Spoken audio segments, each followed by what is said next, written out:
Hello everyone, you are watching aisles and English with NBR। इस video में मैं आज आपकी 10 ऐसी स्पेलिंग मिस्टेक्स ठीक करवाने वाली हूँ जो बड़े बड़े इदारे भी कर बैठते हैं। और जब आप इन मिस्टेक्स को देखेंगे तो आप भी कह देंगे कि ये मिस्टेक्स आप या आपके आसपास कई लोग करते हैं। अगर आपने अभी तक हमारा चैनल सब्सक्राइब नहीं किया तो आप आइल्स एंड इंग्लिश विद NBR को सब्सक्राइब कर लीजिए ताकि आपको इंग्लिश सीखने से रिलेटेड वीडियोज़ मिलती रहें। So let's begin our today's lesson.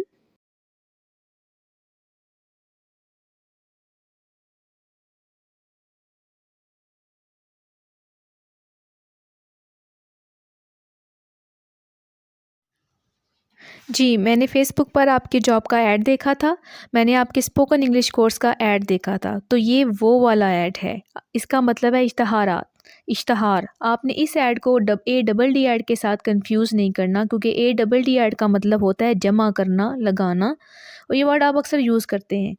जबकि AD ऐड का मतलब है इश्तहार। अगर आप इसके साथ S लगा देंगे तो इसका मतलब होगा इश्तहारात। ठीक है? क्योंकि बेसिकली जो ऐड है ये शॉर्ट फॉर्म है एडवर्टीज़मेंट की। यहाँ पर देखिए, how to add ads to your blog, यानी इश्तहारात अपने ब्लॉग में आपने कैसे जमा करने हैं। ठीक हो गया। तो जी, आई होप कि आपको ADD ऐड और ADS का डिफरेंस आपको समझ आ गया होगा। सेकेंडली, बहुत ही मिसस्पेल्ड और आम तौर पर की जाने वाली गलती है लूज़ और लूज़। लूज़ का मतलब होता है ढीला और इसका लूज़ का मतलब है खोना।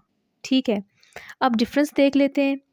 ये जो लूज़ है LOO वाला, इसमें डबल ओ है यानी ये ज़्यादा ढीला है, ये ज़्यादा लंबा और खिंचा हुआ वर्ड है। लूज़ के मुकाबले में लंबा वर्ड है, ये ज़्यादा जगह लेने वाला लफ्ज़ भी बन गया है। जबकि लूज़ में एक ज़ीरो, एक ओ गायब है, यानी एक ओ को खो दिया गया है। इस लफ्ज़ का मतलब बनेगा खोना। अब जनाब ये ज़रा हम नोटिस देख लेते हैं जिसमें लिखा है लॉक योर कार और लूज़ इट। अब गौर करें कि इस इश्तहार में, इस ऐड में ये जो लूज़ लिखा गया है, क्या ये मुनासिब है? नहीं।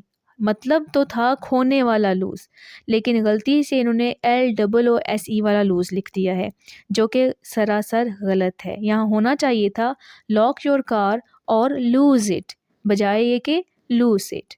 क्लियर?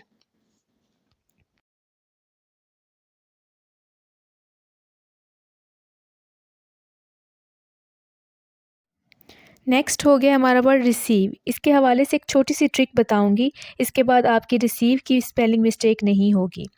देखिए, रिसीव में सी और ई एक जैसे दिखते हैं। सी के फ़ौरन बाद आ जाएगा ई। तो ये एक ट्रिक है जो कि आपने हमेशा याद रखनी है।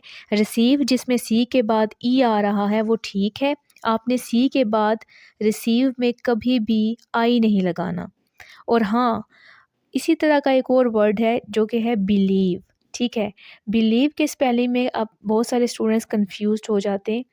तो बिलीव के स्पेलिंग अगर देखें तो बिलीव में एल और आई दोनों आते हैं। ठीक है, अब यहाँ देखें कि एल और आई की जो शक्ल है वो तकरीबन एक जैसी है। अगर आई का डॉट हटा दें तो दोनों एक जैसे ही लगते हैं।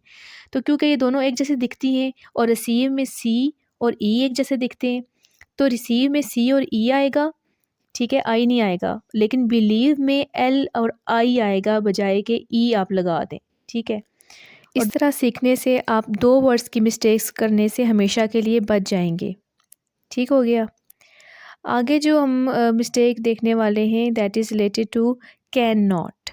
अब देखें, अक्सर स्टूडेंट्स क्या करते हैं, कैन और नॉट के दरमियान स्पेस डाल देते हैं। अब हमेशा याद रखें कि कैन नॉट एक वर्ड है और इसके दरमियान कोई स्पेस नहीं आती। ठीक है, ये अलग अलग वर्ड नहीं है।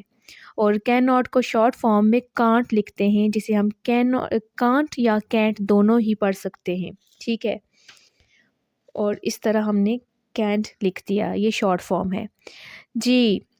तो नेक्स्ट, अगर आपकी डेफिनेशन ए वाली है तो वो गलत है।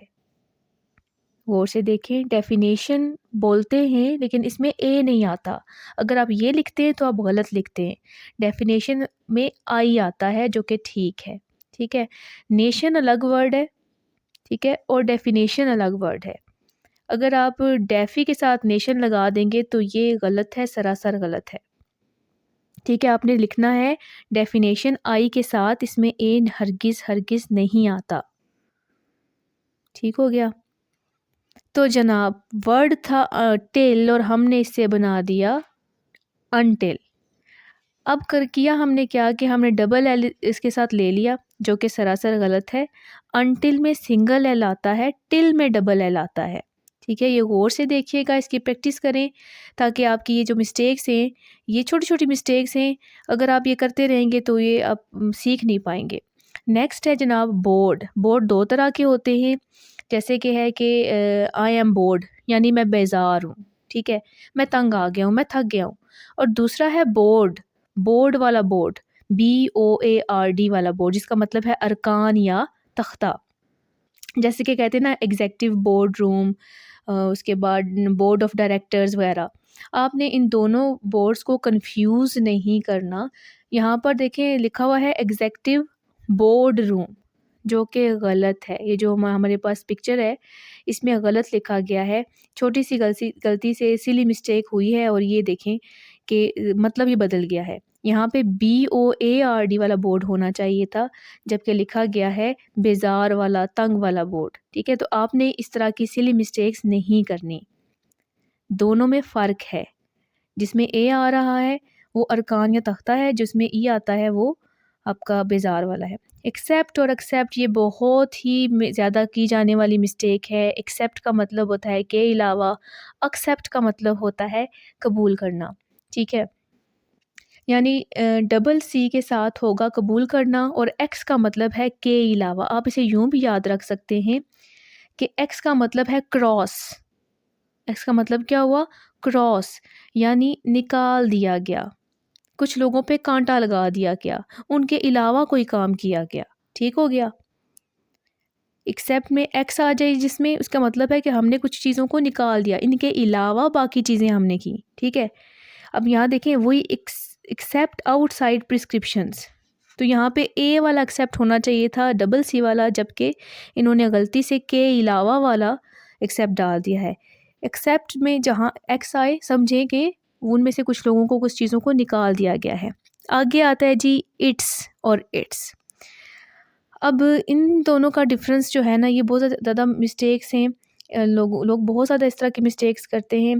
ये जो पहले वाला इट्स है, ये बहुत सीखना चाहिए। ठीक है? ये इसका मतलब है उसका, यानी हम अगर किसी चीज़ के बारे में बात करें तो हम कहेंगे इसका रेट बहुत ज़्यादा है, it's rate is high, it's price is too much. ठीक है?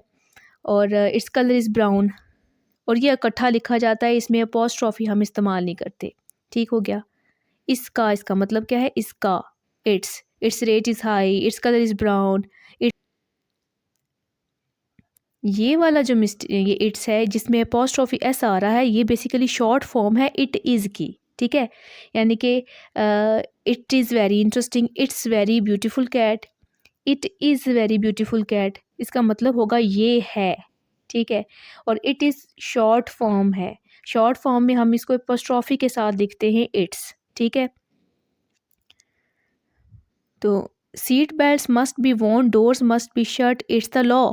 अब यहाँ पे इट्स गलत लिखा हुआ है, इसमें अपॉस्ट्रॉफी वाला एस आना चाहिए, इट्स आना चाहिए, जिसका मतलब होगा इट इज़ द लॉ, ये कानून है, ये रूल है।